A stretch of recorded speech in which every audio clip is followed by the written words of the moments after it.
तर मी आज तुम्हाला एका अशा प्रवासावर घेऊन जाणार आहे, ज्या प्रवासात सुंदर स्कल्पचर्स आहेत, सुंदर पेंटिंग्ज आहेत. आपल्याला हवा असा असणारा असा सुंदर आवाज आहे. खूप चविष्ट असणाऱ्या चवींचे पदार्थ आहेत आणि सगळं काही छान आहे. एका गोष्टीचा अभाव आहे आणि तो म्हणजे प्रकाशाचा. पण हा जरी अभाव असला तरी एक आव्हान आहे. हे तुम्हाला सगळं अनुभवायचंय आपले डोळे बंद करून. खरं तर आव्हान असल्याशिवाय जगण्यात मजा तरी काय आहे? बघा ना, म्हणजे रोज सकाळी उठल्यापासून अगदी सूर्योदय झाल्यापासून ते दुपारच्या निरभ्र आकाशापर्यंत आणि अगदी संध्याकाळच्या सूर्याच्या अस्तापर्यंत आकाशात आपल्याला वेगवेगळ्या रंगांच्या छटा दिसतात. हा कॅनव्हास रूपी आकाश आपल्याला किती मोहक वाटत असतं. आणि हे बघण्यासाठीच जर तुम्ही सर्व लोक असमर्थ असाल तर? ही गोष्ट आहे एका मुलाची. दादरमध्येच राहणारा, जवळच त्याच्या एक अंध मुला-मुलींची शाळा. सतत त्यांना बघत असताना किंवा त्यांच्या दैनंदिन गोष्टी पाहत असताना त्याच्या एक लक्षात आलं, की ही मंडळी सगळी न दिसून सुद्धा सगळ्या गोष्टी इतक्या सहज आणि सकल कशा करताय. खरं तर हे ऑब्झर्व करताना असं एक लक्षात आलं, की त्यांच्यामध्ये असणारा आत्मविश्वास हा त्यांना ह्या सगळ्या गोष्टी बघायला लावतोय, करायला लावतोय आणि समोरच्याला थक्क करतोय. त्यांच्या शाळेतले पेपर लिहित असताना त्याच्या लक्षात आलं, की ह्यांना वेगवेगळ्या गोष्टी शिकायला आवडतात. मग त्याला आवडणारी चित्रकला आणि हस्तकला तो त्यांना शिकवायला लागला. हळूहळू त्यांच्यातला असणारा आत्मविश्वास आणि त्यांनी केलेली कला ही कायमच एक वेगळा चमत्कार करणारी होती. एक वेगळा सकारात्मक अप्रोच त्यांच्यामध्ये होता आणि तो जेव्हा लक्षात आला, तेव्हा त्या शिकवणीकडे अजून वेळ द्यायला लागला. एक दिवस असाच आला, की ज्या दिवशी तो वर्गाच्या बाहेर जाऊन थोडा वेळ थांबला आणि 10-15 मिनिटं त्या मुलांना ऑब्झर्व करत होता, काय करतायत. 15 मिनिटांनी वर्गात गेल्यावर एका मुलीने सहज प्रश्न विचारला, की "सर तुम्ही तर कधीच आला होतात. मग वर्गात का नाही आलात?" आता त्याला प्रश्न पडला, की जर ह्यांना दिसतच नाहीये, तर ह्यांनी ओळखलं कसं? त्यावेळेला त्या मुलीनी पटकन उत्तर दिलं, की "सर तुम्ही जे अत्तर लावता ना, त्याच्यावरनं आम्हाला कधीच कळलं होतं, की तुम्ही बाहेर आलायत ते. आणि आज नाही, अजून तुम्ही 15 वर्षांनी जरी आलात ना, तरी आम्ही तुम्हाला ओळखू शकतो."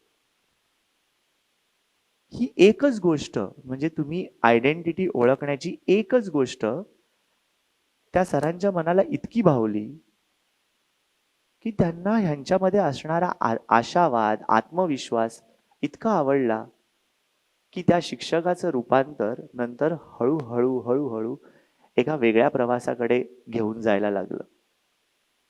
तो शिक्षक दुसरा तिसरा कोणी नसून मी स्वतः सुमित पाटील. खरं तर बघा ना, हे सगळं चालू असताना एक गोष्ट लक्षात आली, की सिनेस्थेशिया नावाची एक संकल्पना आहे. आता ही संकल्पना काय आहे? तर आपल्याकडे असणाऱ्या इंद्रियांवर आपण क्षमतेपेक्षा जास्त प्रभाव पाडू शकतो. सुंदर सुवास, सुंदर स्पर्श किंवा आवाज ह्या सर्व जोरावरती आपल्याला कमी असणाऱ्या इंद्रियांवरती आपण जर ताबा मिळवू शकलो, तर नक्कीच आपल्यामध्ये कुठलीही गोष्ट कमी राहणार नाही. हे जेव्हा लक्षात आलं, तेव्हा ह्या संकल्पनेचा वापर करून मी प्रत्येक सुगंधामध्ये रंग बघायला लागलो. म्हणजे मला प्रत्येक एक सुवास आला, की त्यातून एक रंग दिसायला लागला. हळूहळू जर गुलाब असेल, तर त्यातून लाल रंग दिसला. जर चाफा असेल, तर त्यातनं पिवळा रंग दिसला. कधी-कधी चॉकलेट सगळ्यांना आवडतंच, त्यातून मला चॉकलेटी रंग दिसला. शांत, अथांग अशा पाण्यातून मला निळा रंग दिसला. गवती चहा सगळ्यांना माहितीच आहे. त्यातून मला हिरवा रंग दिसला. अशा प्रत्येक गंधातून एक रंग दिसत गेला. काही गोष्टी ज्या होत्या त्या आपल्या चवीशी निगडीत होत्या, तर काही गोष्टी आपल्या स्पर्शाशी होत्या आणि काही थेट सुगंधाशी. ह्या प्रत्येक गंधातून जेव्हा मला रंग दिसायला लागला, तेव्हाच रंगगंधची निर्मिती झाली. मग जे दृष्टीबाधित आणि दृष्टीहीन मुलं आहेत, त्यांना मी गंधातून रंग दाखवायला सुरुवात केली. आपण म्हणतो ना, ज्यांना दिसतच नाहीये ते काय रंग बघणार आहेत. पण ह्या संकल्पनेच्या माध्यमातून त्यांना रंग दिसलेच नाहीत, तर त्यांनी आपल्या अंतरंगातले रंग आपल्याला दाखवायला सुरुवात केली. खरं तर ही खूप मोठी भावना आहे. आपण बाह्य जग बघत असताना आपण कधी आपल्या अंतर्मनात डोकावून बघतच नाही, कारण आपल्याला तेवढा वेळच नसतो. मुळात अंतरंगामध्ये पण खूप सुंदर व्हिज्युअल्स आहेत, खूप सुंदर चित्र आहेत, खूप काही सांगायचं आहे आणि ते सगळं आतमध्ये दडलेलं आहे आणि ते सगळं ह्या मुलांनी त्यांच्या चित्रातनं आणून मला दाखवायला सुरुवात केली. आणि मग मला असं नेहमी वाटायचं की हा रंग आहे, हा रंग आहे. त्या रंगांमधल्या ज्या शेड्स आहेत ना, ते दाखवायचं काम ह्या मला दृष्टीबाधित मुलांनी केलं. नेहमी त्यांचे हे रंग सगळे बघत असताना किंवा त्यांची चित्र बघत असताना कुठल्या कुठे नैराश्य दूर होऊन जायचं आणि सकारात्मकता यायची.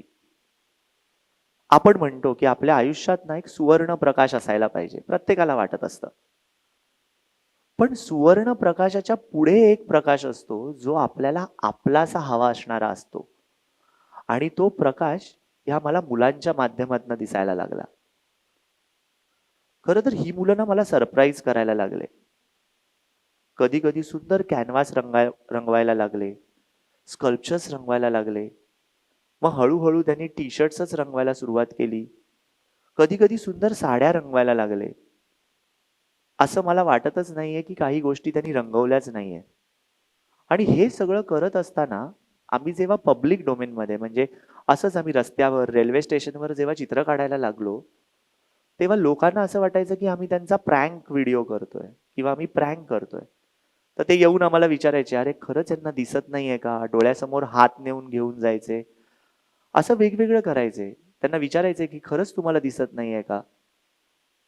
हे सगळं करत असताना आम्ही मात्र आमच्या मनातले जे काही भाव आहे ते त्या भिंतीवरती किंवा त्या इन्स्टॉलेशनवरती मांडण्याचा प्रयत्न करत होतो. नेहमी असं वाटतं की एखादी गोष्ट बघण्यासाठी ना दृष्टीची गरज आहे. नाही, मला असं वाटतं एक दृष्टिकोन असायला हवा. त्यातून आपण ती गोष्ट सहज बघू शकतो. तो दृष्टिकोन ह्या मुलांनी त्यांच्या प्रत्येक कलेच्या माध्यमातून लोकांसमोर ठेवायला सुरुवात केली. खरं तर ना सगळे लोक हे सगळं करत असताना जेव्हा सरप्राईज होत होते, तेव्हा मलाही असं वाटत होतं की हे आपल्यातल्या एका दैवी शक्तीचा उपयोग करून लोकांना आश्चर्यचकित करतातच आहेत. पण त्यांना जे एवढे वर्ष सांगायचं होतं, ते सांगण्यासाठी ह्या रंगांच्या भावनेतून ते व्यक्त होत आहे. आपल्या मनातल्या रंगातून ते एक लोकांसमोर सकारात्मकता ठेवत आहे. हे सगळं चालू असताना हळूहळू हळूहळू या मुलांनी आपल्या कलेच्या माध्यमातून एक वेगळा प्रवाह सुरुवात केली. मला असं नेहमी वाटतं की थोडं मागे जाऊन बघावं. जेव्हा कोरोनाचा काळ चालू होता, तेव्हा सगळ्यात पहिला SOP हा होता की आपण कशालाच हात लावायचा नाहीये. Don't touch. विदाउट टच नेत्रहीन आणि दृष्टीबाधित लोक जगूच शकत नाहीत, कारण टच हीच त्यांची दृष्टी आहे. अशा वेळेला उदरनिर्वाहासाठी करायचं काय जर घरातनं बाहेरच पडायचं नसेल तर? मात्र त्यावेळेला मी चित्रकला आणि हस्तकलेच्या माध्यमातून त्यांना एक करिअर ऑप्शन कसा होईल ह्यासाठीचे माझे प्रयत्न सुरू झाले. काळ बेताचा होता. सगळेजण घरी बसलेले होते. पण आम्ही मात्र घरी बसून पंत्या रंगवणं, एन्व्हलप रंगवणं, कोणाचे टी शर्ट्स रंगवणं हे सगळं करत थोडंफार उदरनिर्वाहाला सुरुवात केली. आज महाराष्ट्रात 9 पेक्षा जास्त शाळांमध्ये जाऊन मी रंगगंधचा उपक्रम मुलांना शिकवतोय. करिअर ऑप्शन कसा निर्माण होईल ह्यासाठी माझे प्रयत्न चालू आहे. जवळजवळ 3,500 पेक्षा जास्त दृष्टीबाधित मुलं याचा आनंद घेत आहेत, ते अनुभवत आहेत आणि ते लोकांसमोर मांडतायत. ह्या मुलांजवळ जेव्हा मी जातो ना, तेव्हा ते मला सांगतात की आहे ना, आम्ही आज कॅनव्हासला जरा मिस करत होतो.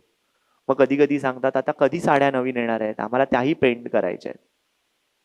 कधी कधी सांगतात, आता ते आपण मोठं स्कल्पचर्स कधी करूयात. म्हणजे ते ना आज ह्या सगळ्या गोष्टी मिस करायला लागल्यात. आणि एक जण मला म्हणाला की ना, we don't miss our eyes, आम्ही आमचे डोळे मिस करणंच बंद केलंय. ते सांगतात, आम्ही अंधार विसरून गेलोय. आमच्या मनात आम्ही ठरवतो की कधी सकाळ आणायची आहे, कधी प्रकाश आणायचा आहे.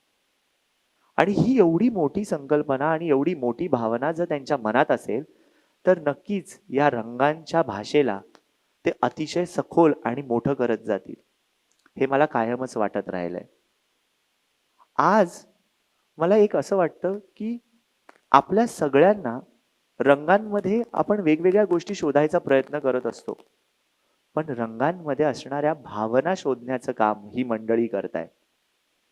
ती मंडळी या भावनेतून एक सकारात्मक ऊर्जा आपल्याला देत आहे. मुळातच ही संकल्पना किती महत्वाची आहे ना. आज आपण जर बघितलं तर प्रत्येक रंगाला एक स्वतःचा असा गुणधर्म आहे, पण तो जेव्हा दुसऱ्या रंगात मिसळतो तेव्हा त्याचा गुणधर्म तो घेऊन एक वेगळाच गुणधर्म लोकांसमोर आणतो. कसं आहे बघा, की जर असे सगळे गुणधर्म आपल्या समोर स्वभावाच्या माध्यमातून यायला लागले, तर माणूस माणसाशी किती जोडला जाईल नाही का. आणि हे रंगगंधनी हळूहळू दाखवायला सुरुवात केली. रंगांचा मूळ गुणधर्म विसरून त्या रंगात मिसळून जाणं आणि त्या रंगांचं होऊन जाणं, हे या रंगगंधनी साध्य केलं. आज गरज आहे तुमच्या सगळ्यांच्या इच्छाशक्तीरूपी गंधाची ह्या रंगात मिसळण्यासाठी. रंगगंध हा एक उपक्रम नसून किंवा हे एक इनोव्हेशन नसून ही एक चळवळ आहे. त्यात तुमच्या सगळ्यांची साथ हवी आहे. मला असं वाटतंय की ती सगळी साथ देण्यासाठी तुम्ही नक्की तयार असाल. आणि ती साथ जर मिळाली तर नक्कीच यांचा एक रंगीत प्रवास लोकांसमोर सुरू होईल आणि जो लोकांना नक्की आवडेल. त्यातून नक्की त्यांच्या आयुष्यात एक सकारात्मकतेचा प्रकाश पडेल आणि ही मंडळी आपल्यासाठी एक नवीन इंद्रधनुष्य आपल्यासमोर आणून ठेवतील. धन्यवाद.